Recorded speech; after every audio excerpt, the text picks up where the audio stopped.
हमने कल जो स्टार्ट करा था एनवायरनमेंट से स्टार्ट करा था। 4.1 क्लाइमेट चेंज पूरा हमने कवर कर लिया था। अब नेक्स्ट है 4.2 पोल्यूशन से हम स्टार्ट करेंगे। इसमें 5 न्यूज़ है, सब पॉइंट्स में आप देख सकते हो, तो कोशिश करेंगे जितना हो सकता है उतना कर लेंगे।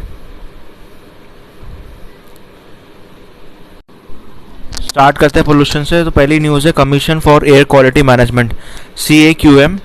ये air quality management national capital region में एडजॉर्निंग एरियाज़ पे ऑर्डिनेंस पास हुआ है, जो लैप्स हो गया था रिसेंटली और प्रोमोग्रेट हो गया था। न्यूज़ में और क्या है कि जो ओरिजिनल ऑर्डिनेंस था commission for air quality management, वो क्रिएट हुआ था स्टैचुटरी बॉडी जो कि मैनेज करता है air quality national capital region में और एडजॉर्निंग एरियाज़ में, जैसे इंडो गैंगेटिक प्लेन।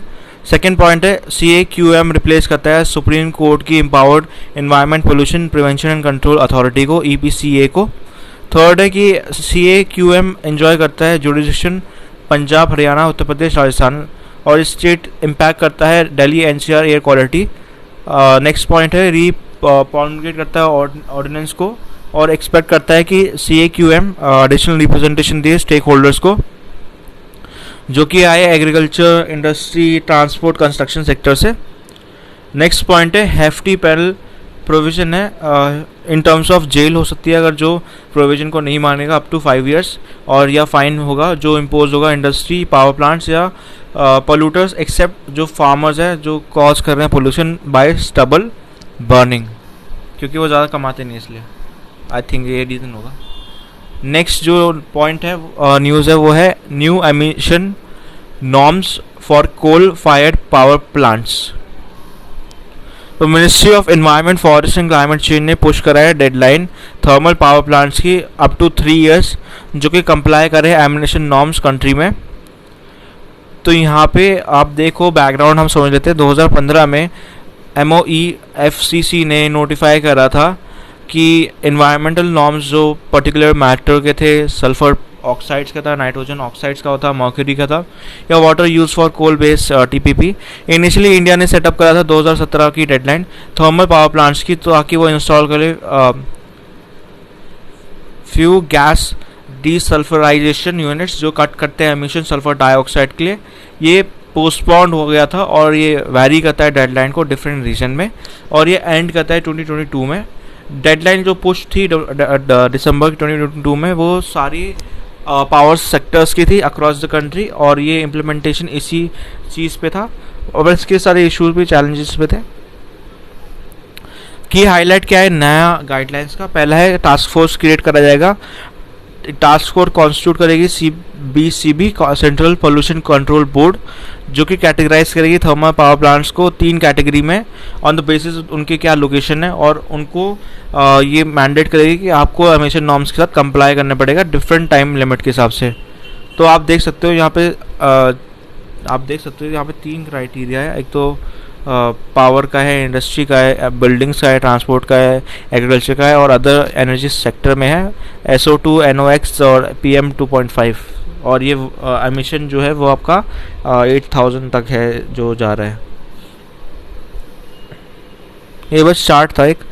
नेक्स्ट है एग्जाम्पशन किस ग्राउंड पे रहता है? रिटायरमेंट के होता है कि TPP ने डिक्लेयर करा है कि रिटायरमेंट होगी बिफोर December 31, 2025।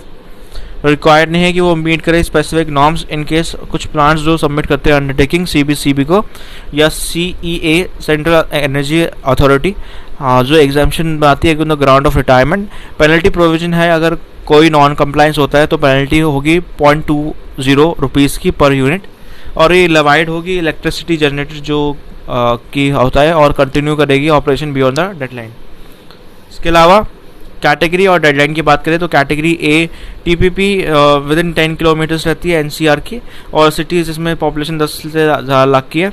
डेडलाइन है एंड ऑफ 2022। कैटेगरी B की बात करें तो TPP नॉन अटेनमेंट सिटीज़ में है, जो सिटीज़ मीट नहीं कर रही national ambient air quality standards जो कि विद इन 10 किलोमीटर्स आती है क्रिटिकली पोल्यूटेड एरियाज़ में। इसकी डेडलाइन है 31 दिसंबर 2023। फिर कैटेगरी 3 है, ये वही कैटेगरी है जिसकी पहले पॉइंट में बात करी गई थी, कोल फायर्ड पावर प्लांट्स जो रेस्ट ऑफ द एरियाज़ में होंगे। इसकी डेडलाइन 1 साल बाद है, December 31, 2024। तो यहाँ पे आप देख सकते हो बहुत इजी है कैटेगरी से याद करना। पहली डेडलाइन 2022 की है, फिर 23 से 24, मतलब एक साल के बाद है। ठीक है, पहले जो कैटेगरी है वो एनसीआर की है, और फिर नॉन अटेनमेंट सिटीज़ की है, और फिर आपका कोल फायर्ड पावर प्लांट्स है जो हर एरिया में है। रिलेटेड न्यूज़ की बात कर लेते हैं। यहाँ पे new fly ash utilisation rule है जो थर्मल पावर प्लांट्स के लिए है। सेंटर ने मैंडेटरी कराए कुछ नॉर्म्स कोल और lignite based TPP thermal power plants जो इंश्योर करते हैं 100% यूटिलाइजेशन ऑफ फ्लाई ऐश 3 या 5 साल के अंदर। की हाईलाइट क्या है कि नॉन कंप्लाइंट होता है अगर टीपीपी तो उनको एक फ़ाइन देना पड़ेगा 1000 पर टन जो अनयूटिलाइज ऐश है, लीगेसी ऐश है। इसके अंडर जो पॉलिटिव पे प्रिंसिपल है उसको अकाउंट पे लेना पड़ेगा, यूटिलाइज करना पड़ेगा। टारगेट जो अप्रैल 2022 में है, जो कलेक्टेड फाइन है डिपॉजिट कर रहे हैं, डेजिग्नेट करते हैं अकाउंट को सीबीसीबी। ये एक लाइन इस लाइन पे चलता है फ्लाई ऐश यूटिलाइजेशन पॉलिसी, जो कि ऑब्जेक्टिव इसका ये है कि अचीव करे, आपका कंसिडर करे ऐश यूटिलाइजेशन और इंटीग्रल प्रोसेस होगा या पावर जनरेशन का। यहाँ पे बड़े सारे एफर्ट्स लगा गए हैं ताकि वो मैक्सिमाइज करे ऐश यूटिलाइजेशन टुवर्ड्स 100% सस्टेनेबल बेसिस पे। अबाउट फ्लाई ऐश, ये एक फाइन पाउडर है जो बाई प्रोडक्ट है बर्निंग बर्निंग कोल का है इलेक्ट्रिक जनरेशन पावर प्लांट्स में। कलेक्टेड होते हैं फ्रॉम एग्जॉस्ट गैसेज और ये यूज़ करते हैं इलेक्ट्रोस्टैटिक प्रेसिपिटेटर्स या बैक फिलर्स। रिजेंबल करते हैं पोर्टलैंड सीमेंट बट ये केमिकली डिफरेंट होते हैं। यूज़ करते हैं कंक्रीट सीमेंट प्रोडक्ट्स जैसे रोड बेस हो गया, मेटल रिकवरी हो गया। फ्लाई ऐश टॉक्सिक रहता है क्योंकि यहाँ पे ऑर्गेनिक पोल्यूशन बहुत ज़्यादा होता है और हैवी मेटल्स होते हैं। बहुत बार देखा है सीबीसीबी को, पर just to let you remind कि सीबीसीबी एक अथॉरिटी है, स्टैट्यूटरी अथॉरिटी, जो कि 1974 के अंदर आती है। Water prevention and control of pollution 1974 इसका फंक्शन और पावर जो है वो air prevention and control of pollution act 1981 से डिराइव होता है। मतलब 7 साल बाद कुछ 6 साल ये सर्व करता है फील्ड फॉर्मेशन और प्रोवाइड करता है technical services. Ministry of environment forest और प्रोविजन जो एनवायरनमेंट प्रोटेक्शन एक्ट 1986 का है। तो ये पॉइंट्स बार बार आप जब भी मेरी वीडियो देखते हो तो आपको ये सीबीसीबी में मैं हमेशा बोलता हूँ, इसीलिए बोलता हूँ ताकि आपके दिमाग में रह जाए। नेक्स्ट जो न्यूज़ है वो है मरीन लिटर। तो यहाँ पे कंट्रीज अक्रॉस द ओशन ने डिसाइड करा है कि वो टैकल करे मरीन प्लास्टिक लिटर। इसका प्रोजेक्ट का नाम है एम्बिशियस प्रोजेक्ट जो है glow litre partnership project. Glow litre partnership project implementing agency जो है इसकी वो है इंटरनेशनल मैरीटाइम ऑर्गेनाइजेशन या फूड एंड एग्रीकल्चर ऑर्गेनाइजेशन जो यूएन की है। और इसमें इनिशियल फंडिंग होती है गवर्नमेंट ऑफ नॉर्वे से। यहाँ पे नॉर्वेनियन एजेंसी है जो डेवलपमेंट कोऑपरेशन में दिखता है। प्रोजेक्ट का एम है कि ये हेल्प करता है मैरीटाइम ट्रांसपोर्ट फिशिंग सेक्टर्स में, जो कि मूव करता है towards a low plastic future. Achieve करता है गोल इनिशिएटिव, असिस्ट करता है डेवलपिंग कंट्रीज़ को ताकि वो अप्लाई करे बेस्ट प्रैक्टिसेस को। और यहाँ पे प्रिवेंशन रिडक्शन जो है चीज़ें हो यहाँ पे अच्छी सी, और कंट्रोल करें मरीन प्लास्टिक लिटर को। इंटरनेशनल मैरीटाइम ऑर्गेनाइजेशन एक यूएन स्पेशलाइजेशन एजेंसी है जिसकी रिस्पॉन्सिबिलिटी है सेफ्टी और सिक्योरिटी ऑफ शिपिंग। प्रिवेंट करता है मैरीटाइम और atmospheric pollution by ships. Marine litter जो है एक persistent manufacture process solid material discarded है जो सी में जाता है, रिवर्स में जाता है, बीचेस में आता है और ब्रॉड होता है इनडायरेक्टली। और ये सी विद रिवर्स पे होता है, सीवेज स्टॉर्म वाटर या विंड्स पे होता है। एक फॉर्म ऑफ मरीन पोल्यूशन होता है। At least 8 million turns plastic and इस ओशन में जाते हैं हर साल, और जो कि बनाता है 80% मरीन डिब्रीज। सरफेस वाटर से लेकर डीप सी सेडिमेंट्स तक होता है। प्लास्टिक बॉटल जो लास्ट सकती है 450 ईयर्स तक मरीन इन्वायरमेंट पे। Other form of marine pollution की बात करें तो यहाँ पे पहला आता है केमिकल पोल्यूशन। केमिकल पोल्यूशन किस वजह से होता है? ये हार्मफुल कंटेनमेंट्स की वजह होता है। यहाँ पे मैन मेड पोल्यूटेंट्स होते हैं जो ओशन की तरफ चले जाते हैं, जिसमें pesticide, herbicide, fertiliser, oil, industrial chemicals, बड़ी सारी चीज़ आती हैं। क्रूड ऑयल जो लास्ट करता है कुछ ईयर्स में करता है ओशन में, और वो डिफ़िकल्ट टू क्लीन अप होता है। सेकेंड है लाइट पोल्यूशन। क्या है? लाइट पोल्यूशन परनेट करता है अंडर वाटर। ये क्रिएट करता है वास्टिंग डिफरेंट वर्ल्ड जो स्पीशीज़ में है अर्बन एनवायरनमेंट। लाइट डिस्टर्ब करती है नॉर्मल क्लूज को जो एसोसिएट होती है किरकार्डिन रिदम्स। लास्ट पॉइंट है नॉइस पोल्यूशन। यहाँ पे जो इंक्रीज प्रेशर होता है लाउड और पर्सिस्टेंट साउंड का, वो शिप से आता है, सोनार डिवाइसेस से आता है, ऑयल रिंग से आता है। डिस्टर्ब करता है नेचुरल नॉइसेस को जो मरीन इन्वायरमेंट में होते हैं। उसके नेक्स्ट पॉइंट है कि अननेचुरल नॉइसेस भी इंटरप्ट करते हैं कम्युनिकेशन को, जैसे वेल का एकोलोकेशन है और डिस्टर्ब करते हैं माइग्रेशन, हंटिंग जैसी चीज़ों को। और बात करें कॉजेज ऑफ मरीन लिटर, यहाँ पे सी बेस्ड सोर्सेज है, जैसे अबैंडन, लॉस्ट और discarded fish gear, shipping activities और ओशन माइनिंग। लैंड बेस्ड की बात करें तो urban and storm run off है, सीवियर ओवरफ्लो है, tourism, recreational use of coast है, इंडस्ट्रियल एक्टिविटीज़ है। माइक्रो प्लास्टिक और नैनो प्लास्टिक है यहाँ पे। प्लास्टिक फ्रेगमेंटेशन है, solar particular under influence of solar UV radiation, wind या other natural factors. Other factors की बात करें तो शॉर्टेज ऑफ फाइनेंशियल रिसोर्सेज है, पुअर प्रैक्टिस है जो मैनेज करता है सोलर वेस्ट को, इनसफिशिएंट अंडरस्टैंडिंग जो पब्लिक में होती है, पोटेंशियल कॉन्सिक्वेंस होती है एक्शन का, इनएडिक्वेट लीगल एंड इन्फोर्समेंट सिस्टम है यहाँ पे। इसके अलावा इफेक्ट्स ऑफ मरीन लिटर है। पहला जो इफेक्ट होता है मरीन इन्वायरमेंट पे उसको समझ लेते हैं। मरीन लिटर की वजह से मरीन स्पीशीज़ खा लेती हैं, इंजेक्शन हो जाता है, सफोकेशन हो जाता है और इंटेंगलमेंट हो जाता है। फ्लोटिंग प्लास्टिक की वजह से spread of invasive marine organism होते हैं, बैक्टीरिया होते हैं, जिसकी वजह से बायोडाइवर्सिटी ख़त्म हो जाती है। एक्सेस न्यूट्रिशन और ट्रिगर्ड मैक्सिव ब्लूम्स होते हैं एल्गी के, जो रॉब करते हैं वाटर ऑक्सीजन की, जिसकी वजह से डेड जोन बनते हैं। डेड जोन को एरियाज होते हैं जहाँ पे ऑक्सीजन नहीं होती।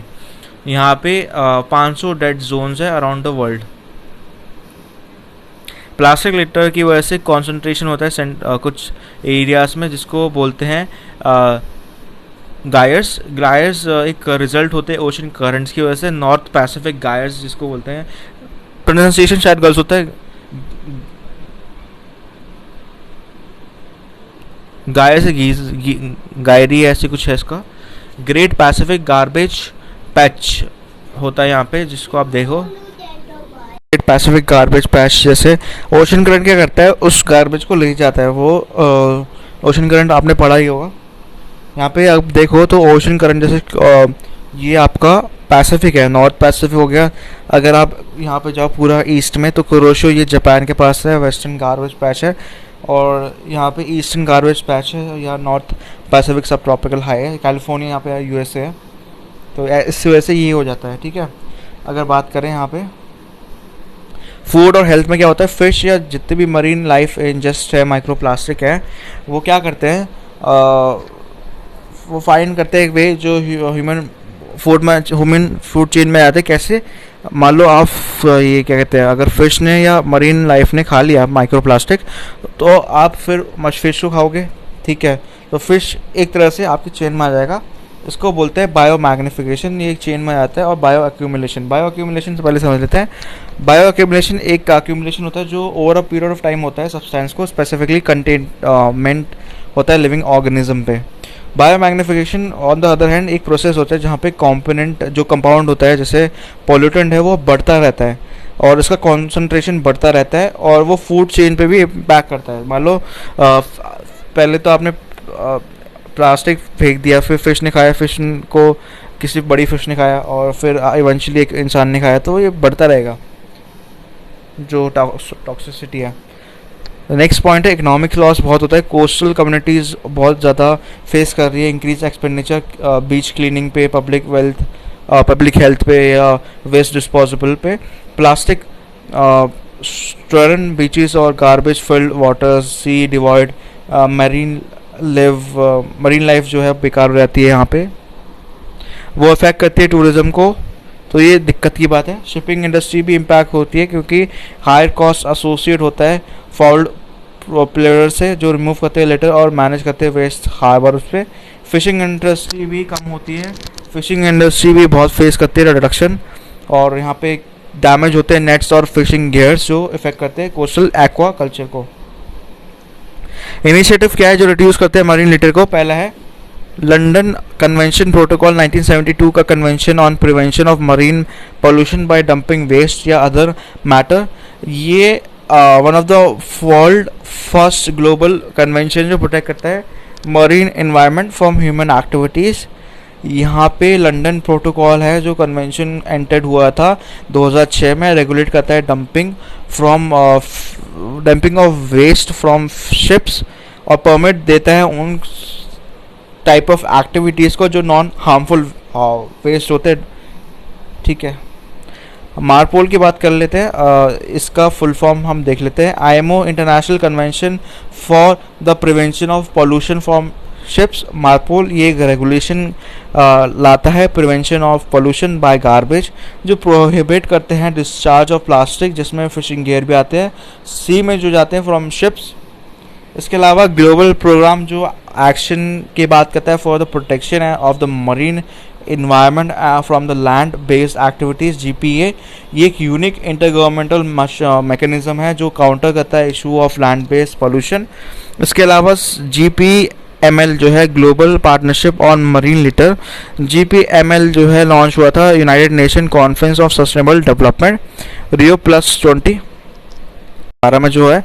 ये एड्रेस करता है ग्लोबल प्रॉब्लम जो मरीन लिटर की है, प्रोवाइड करता है एक मैकेनिज्म जहाँ पे कोऑपरेशन और कोऑर्डिनेशन है, हार्नेस करता है एक्सपर्टीज, रिसोर्सेज, एंथुजियाज्म जो जितने भी स्टेक होल्डर्स के है।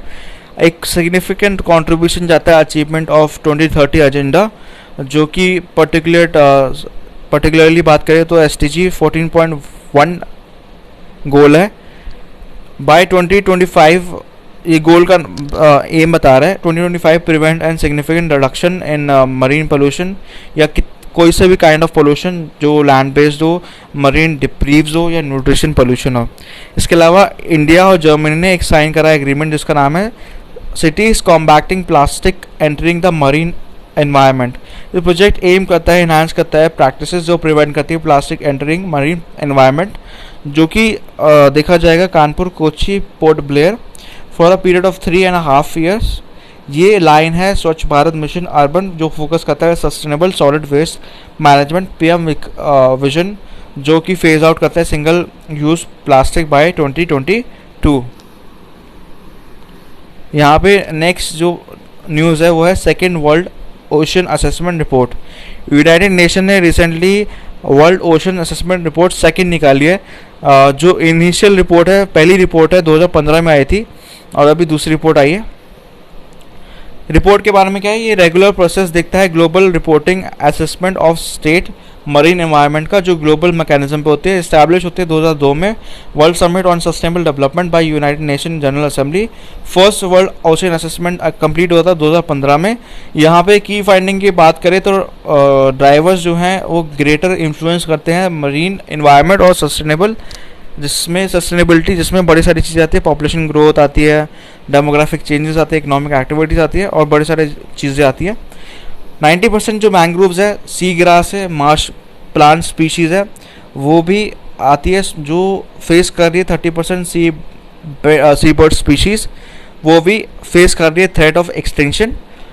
डेड जोन बहुत बन गए ओशन में, जो हमने अभी प्लास्टिक की वजह से पढ़ा है, 500 डेड जोन हो गया, नियरली डबल हो गया। अब 2019 के हिसाब से 700 बढ़ गया, 700 हो गया। ठीक है, डेड जोन का मतलब क्या है? डेड जोन वो जोन होते हैं जहाँ पे लो ऑक्सीजन या हाइपोक्स एरियाज होते हैं वर्ल्ड के ओशन या लेक्स, जिसमें ऑक्सीजन की बहुत ही कमी होती है, बिकॉज जितने भी ऑर्गेनिज्म है उनको ऑक्सीजन चाहिए होता है, वो वहाँ नहीं होते क्योंकि वो डेड जोन है, वहाँ पे ऑक्सीजन नहीं है। ग्लोबल वार्मिंग ने इसको अफेक्ट करा है ओपन ओशन को, मरीन हीट वेव्स को, कि वो इंक्रीज़ करे फ्रीक्वेंसी और स्ट्रेंथ इन फ्यूचर। तो बड़ी दिक्कत की बात है ग्लोबल वार्मिंग कितना इम्पैक्ट करता है। क्लाइमेट चेंज इंड्यूस चेंजेस जो होते हैं open ocean biological pump alter करते हैं ओशन एबिलिटी को और टेकअप करते हैं एंट्रोपोजेनिक कार्बन को। ब्लू नेचर अलायंस की बात कर लेते हैं। ये ग्लोबल पार्टनरशिप है जो फाउंड हुई थी और यहाँ पे 5 कोर पार्टनर्स आते हैं: Conservative International, the Pew Charitable Trust, Global Environment Facility, Minderoo Foundation, Rob and Melanie Walton Foundation. इनका एम है कि एडवांस करते हैं ओशन कंजर्वेशन एरियाज जो इंक्लूसिव है मरीन प्रोटेक्टेड एरियाज के, और बड़े सारी इफेक्टिव चीज़ें हैं जैसे area based conservation measure, indigenous protected areas और इनोवेशन जो आती हैं ताकि वो अचीव करे बायोडाइवर्सिटी कंजर्वेशन आउटकम्स। ये अलायंस वर्क करती है लार्ज स्केल एफर्ट्स पे जो फिजी, लाओ, सीस्केप या अंटार्कटिका, सदर्न ओशन और त्रिशन द गुआना आइलैंड, जिसको भी जैसे भी प्रोनाउंस करते हैं, इसको एक ग्रुप है ये, कलेक्टिवली सिक्योर करते हैं protection over 4.8 million square kilometres of ocean. तो इतना बड़ा है इसका अलायंस जो है ये। प्रेशर और इकोनॉमिक बोल रहा हूँ, ओशन इकोसिस्टम की बात कर रहे हैं हम। यहाँ पे प्रेशर जो चेंजेस आते हैं क्लाइमेट और एटमॉस्फेयर में, पहला है अपर ओशन वार्मिंग आता है, फिर सेकेंड है इंक्रीज करता है ओशन एसिडिफिकेशन, डीऑक्सीजनेशन, थर्ड है डिक्रीज करता है in organic nutrition inputs, fourth है इंक्रीज करता है vertical separation of layers of water stratification. Next point है एक्सट्रीम क्लाइमेट इवेंट्स जैसे marine heat waves, tropical cyclones, और लास्ट है सी लेवल राइज। नेक्स्ट पॉइंट है एंथ्रोपोजेनिक प्रेशर्स, ये बॉटम ट्रॉल फिशरीज और जो ओवर फिशिंग होती है प्रे का, फिशरी बाय कैचिंग थ्रेटनिंग हो गया, टारगेटेड हार्वेस्टिंग हो गया, मरीन पोल्यूशन हो गया, हैबिटेट लॉस हो गया, ऑल्ट्रेशन जो होती है एक्टिविटीज जैसे कोस्टल डेवलपमेंट हो गया, लैंड बेस्ड पोल्यूशन हो गया, एंथ्रोपोजेनिक नॉइज हो गया, सोर्सेज जैसे vessel oil gas exploration extraction, industrial activity, sonar, ship strikes, accident जैसे ऑयल स्पिल हो गया, यूथ्रोफिकेशन हो गया, कोस्टल ओशन का हो गया।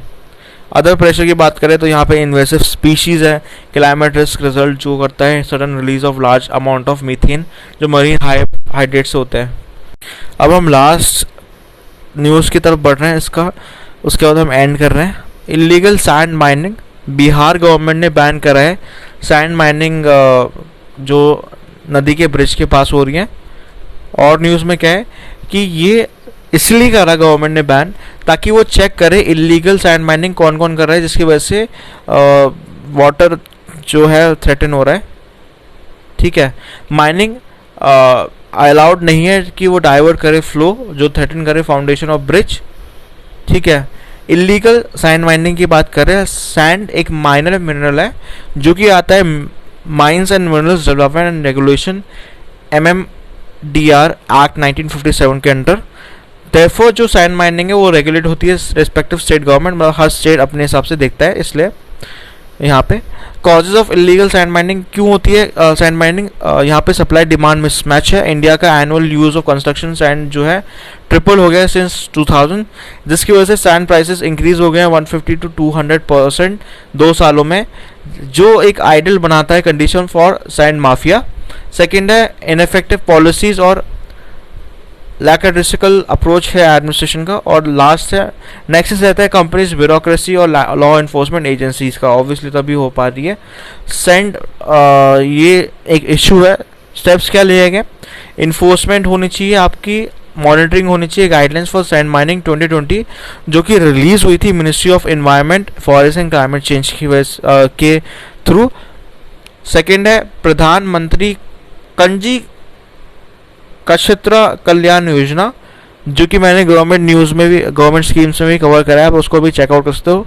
आप प्लेलिस्ट में जाना, आपको दिखेगा PT 365 गवर्नमेंट स्कीम्स में। और नेक्स्ट है माइनिंग सर्वेलेंस सिस्टम जो यूज़ करती है स्पेस टेक्नोलॉजी ताकि वो चेक करे इलीगल माइनिंग को। और लास्ट पॉइंट है डेवलपिंग ऑल्टरनेटिव सैंड जैसे फ्लाई ऐश हो गया, यूज ऑफ स्लैग हो गया या पावर्ड ग्लास हो गया। इम्पैक्ट क्या होता है इलीगल और इलीगल माइनिंग की, सैंड माइनिंग की जो है, पहला है बायोडाइवर्सिटी पे इम्पैक्ट करता है रिलेटेड इकोसिस्टम में जैसे फिशरीज। सेकेंड है लैंड लॉसेस जो इनलैंड और कोस्टल लैंड इरोड होता है थ्रू इरोजन। थर्ड है हाइड्रोलॉजिकल फंक्शन, वाटर में चेंज होता है, वाटर फ्लो चेंज हो जाता है। फ्लड रेगुलेशन और मरीन करंट्स पे इफेक्ट आता है।